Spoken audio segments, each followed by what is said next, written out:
कि अरहंत भगवान जहाँ विराजमान होते हैं उस समूह शरण में गणधर आदि ज्ञानी मुनि रहते हैं और सौधर में इंद्र आदि द्वादशांग के ज्ञाता देव भी उपस्थित रहते हैं और समूह शरण की रचना तो देवों के द्वारा ही होती है। उन देवों ने इतना वैभव क्यों रचाया? भगवान का दर्शन करने के लिए जो देव देवियाँ आती है वह हथकरघे के कपड़े पहनकर नहीं आती है। वे दिव्य अत्यंत मनोहर और सबका मन मोहित करने वाले सुंदर वस्त्र और अत्यंत मूल्यवान आभूषण पहनकर आती है। लेकिन भगवान को उससे कोई राग नहीं होता क्योंकि वे वीतरागी है।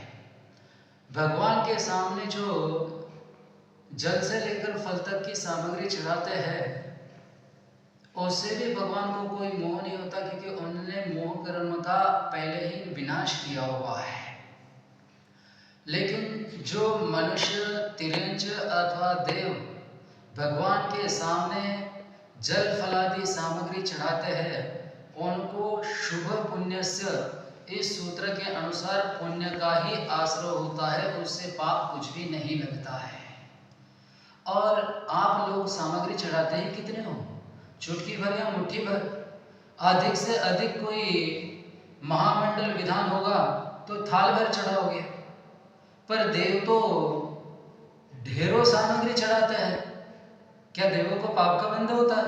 यदि पाप का बंध होता तो द्वादशांग पाठी सौधर इंद्र कभी थालियां भर भर कर भगवान के सामने द्रव्य नहीं चढ़ाता। भगवान के सामने गंधकुटी पर इंद्राणी स्वयं अपने हाथ से रंगों की सुंदर रंगोली मांडती है। वह रंगोली भी तो सबका मन हरने वाली है, यानी रागवर्धक है। फिर भी भगवान को उससे राग नहीं होता और वह रंगोली मांडने वाली इंद्राणी को भी पाप नहीं पुण्य ही होता है। इसी प्रकार